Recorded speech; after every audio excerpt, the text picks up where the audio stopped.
زیادہ غم کرنے کو نہیں کہا گیا ہے. تو اللہ کے رسول صلی اللہ تعالیٰ علیہ وسلم نے اپنے چچا ابو طالب اور اپنی بیوی خدیجہ الکبریٰ ان دو ہستیوں کا غم جو ہے پورے سال کیوں کیا؟ اس سال کو کہا جاتا عام الحزن. پوچھ لیں ان سے، غموں کا سال. تو اتنی زیادہ ہاپا دھاپی بڑھ گئی ہے، اتنی زیادہ لالچ بڑھ گئی ہے، اتنی زیادہ حسد جلن بغض بڑھ گیا ہے کہ بھائی صاحب آج کا یہ دور ہے کہ سگا بھائی پریشان ہے، بھائی پوچھ نہیں رہا ہے، سگی بہن بن رہی ہے پوچھ نہیں رہا ہے.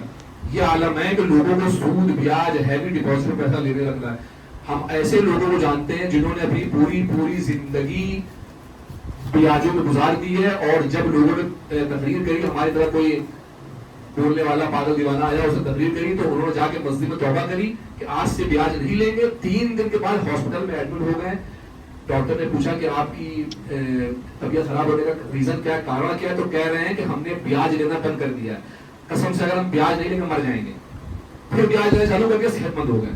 اور بیاج لینے کا سب سے چھوٹا گناہ ہے بیاج لکھنے والا، اس کا کاغذ دینے والا، اس کا قلم دینے والا، اس کے لیے چلنے والا، کسی کو گلاس پانی پلانے والا، گواہی میں، وہ سب کے سب چھوٹا سے چھوٹا گناہ یہ ہے کہ اپنی ماں کے ساتھ زنا کرنا. خدا کی قسم. بتائیے کون مولانا آپ تقریر کرتا بیاج کے اوپر؟ مسلک اعلیٰ حضرت وہابی گستاخ ہے، بریلوی عاشق رسول ہے، چادر پیش کر دو، کھٹیا پیش، اس کی تقریر کر رہا ہوں. کوئی مولانا ملا آج تک جو بیاج کے بارے میں بتا رہا ہے؟ یقین مانیے 99% اور آن ریکارڈ کہہ رہے ہیں. میرا پتا انگلینڈ میں بلیک بن میں، کانپور میں میرا پتا 15/9 سول لائنز میں ہے. جس کو تقریر آ کے ہم سے مل لے.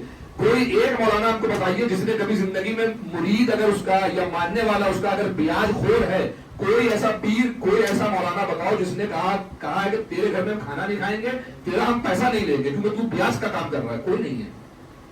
تو جب تم ایسے ہو تو اللہ بھی ویسا ہو گیا. اللہ کی رحمت تو عام ہے. اللہ تو بیٹھا، مطلب اللہ تو اپنا فرماتا ہے کہ میں آسمان دنیا پر آ جاتا ہوں شب برات میں کہ اے میرے بندے مجھ سے مانگو، اے میرے بندے مجھ سے طلب کرو، میں تمہیں جو مانگو عطا کریں گے. آپ یہ بتائیے بابری مسجد کی میرے قاری صاحب جنہوں نے ہم کو پڑھایا ہے 1992 سے لے کر کے 2025 تک 2021 تک بیچارے دعا مانگتے مانگتے تھک گئے، یا اللہ بابری مسجد کا جلد سے جلد جدید تعمیر کا انتظام کرا دے. تمہاری دعا تو قبول نہیں، رام اللہ کا مندر بن گیا وہاں. ٹھیک ہے. اس کے بعد جب آپ کو یہ لگا کہ آپ کے اوپر سے پریشر آ رہا ہے تو آپ نے 2021 کے بعد سے مسجد میں بابری مسجد کی دعا کرنا بھی بند کر دی. کیوں؟ آپ کی جاب چلی جائے گی. تو وجہ کیا ہے میرے بھائیوں؟ اتنا لمبا چوڑا بھاشن دینے کی تقریر کرنے کی صرف وجہ یہ ہے کہ تعلق اللہ سے جوڑ لو. خدا کی قسم یقین مانیے اللہ سے تعلق اگر جوڑ لیں گے تو اللہ فرماتا فذکرونی اذکرکم، تم میرا ذکر کرو میں تمہارا چرچا کروں گا. ایک بار عہد آج یہاں سے ہمیں تو خوشی سی اس بات کی ہو رہی ہے. سب سے بڑی چیز یہ ہے کہ الحمدللہ ہمارے بھائیوں میں اتنا جذبہ ہو گیا ماشاءاللہ کہ جگہ بھر رہی ہے، اور انشاءاللہ تعالیٰ اللہ نے چاہا یہ خانقاہ ہی رہے گی انشاءاللہ، اور بڑھتی رہے گی. اور اللہ تعالیٰ جو ہے ان لوگوں کے دلوں میں اور جذبہ پیدا فرمائے. کوئی بھی کام کریے. ایک آخری بات بتا رہے ہیں اور اس کو کرنے کے بعد انشاءاللہ تعالیٰ دعا کریں گے. میرے والد صاحب اللہ ان کو جنت نصیب فرمائے، وہ بھی عالم دین تھے لیکن اسٹیج والے عالم نہیں تھے. مطلب ابو نے میرے کبھی ان کے استاد نے منع کیا کہ بیٹا دین کو اپنی پیٹ کا ذریعہ مت بنانا. تو میرے ابو نے ہمیشہ تحریر یعنی کہ ریٹن سے کام کیا، کبھی تقریر اسٹیج جا کے نہیں کری. اگر مریدوں اردو میں چلے گئے تو کوئی بیان کر دیا، بات الگ ہے. میرے والد صاحب 2 چیزیں جو بتا کے گئے ہم سبھی کو، بھائیوں کو، اپنے بھتیجوں کو، وہ آج بھی میرے دماغ میں انگریو ہے، لکھی ہوئی ہے کہیں نہ کہیں. ایک میرے ابو کہتے تھے کہ بیٹا مذہب اسلام اچھا نہ لگے تو ہندو، سکھ، عیسائی، پارسی، جینی، بدھی، نصرانی، یہودی، زائنسٹ کچھ بھی ہو جانا، لیکن اگر اسلام مذہب میں رہنا تو اللہ کے رسول صلی اللہ تعالیٰ علیہ وسلم کی گستاخی کبھی نہ کرنا، اور ان سے بڑھ کر کے محبت کسی سے نہ کرنا. اور دوسری ایک بات جو میرے والد صاحب نے ہم لوگوں کو بتائی وہ یہ کہی کہ بیٹا کوئی بھی کام کرو، کوئی بھی کام، یہاں تک کہ چپل بھی اگر پہنو تو نیت یہ ہو کہ اے اللہ یہ چپل بھی میں پہن رہا ہوں تیری رضا کے لیے، کیونکہ اس چپل کو جب پہن کے میں مسجد جاؤں گا نا تو میرے پیر میں پتھر نہیں لگیں گے، تکلیف نہیں ہوگی. اگر نیا جبہ پہن رہا ہو تو یہ اے اللہ یہ جبہ بھی میں جو پہن رہا ہوں تیری خوشی کے لیے پہن رہا ہوں، تو نے مجھے عطا کیا. تو میرے ابو کہتے تھے ہر چیز میں اللہ کو شامل کر لو.